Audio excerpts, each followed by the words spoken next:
Quand les disciples suivaient Jésus sur la terre, ils marchaient par la vue, tandis que nous marchons par la foi. C'est donc la foi qui nous permettra d'accueillir avec joie ces mots de Jésus. Il vous est avantageux que je m'en aille. Prenons le temps de croire réellement ce qu'il nous dit là, de l'approuver et de nous réjouir de ce qu'il est remonté vers son Père. Apprenons à le remercier, à le louer de nous avoir appelés à cette vie de l'Esprit.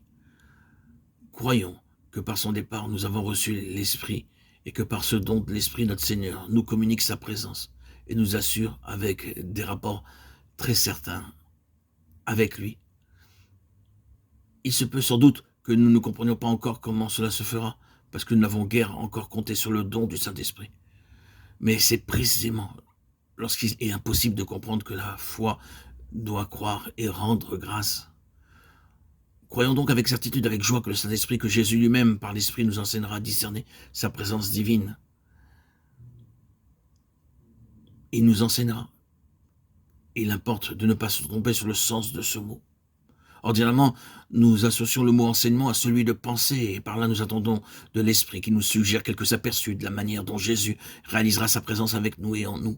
Mais ce n'est pas là ce qu'il fait. L'Esprit n'habite pas dans notre intelligence, c'est dans notre vie même qu'il fait sa demeure. Quand il commence son œuvre en nous, il ne s'adresse pas à ce que nous savons, mais à ce que nous sommes. Ne vous attendez donc pas à avoir aussitôt une notion claire et nouvelle de telle ou telle vérité divine. La connaissance, la pensée, le sentiment, l'action, tout cela fait partie de cette religion extérieure des disciples, qui résultait de la présence extérieure de Jésus au milieu d'eux.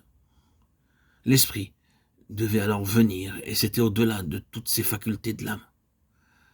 C'était tout au fond de leur individualité qu'ils devaient réaliser en eux la présence invisible de Jésus.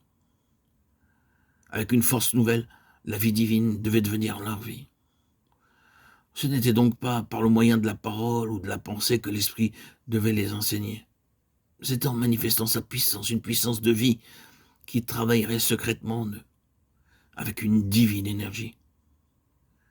C'était en leur inspirant une foi qui leur ferait réaliser avec joie la présence immédiate de Jésus et compter sur sa sollicitude en toutes circonstances. Voilà ce que l'Esprit devait leur enseigner. Ils auraient en eux la vie de Jésus. Ils sauraient que c'était bien Jésus qui était là. Leur foi devait être ainsi la cause et le résultat de la présence du Seigneur en eux. C'est par cette foi-là, par une foi qui vient de l'Esprit, de sa présence et de sa vie en nous, que nous pouvons réaliser la présence de Jésus et la sentir pour voir à tout, comme s'il était encore sur la terre.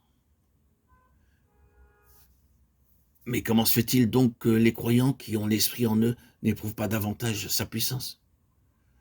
C'est parce qu'ils ne connaissent guère, qu'ils n'honorent guère l'Esprit qui est en eux. Ils ont beaucoup de foi en Jésus sur la croix, ou en Jésus sur son trône dans le ciel, mais ils n'ont que peu de foi en Jésus demeurant en eux par son Esprit.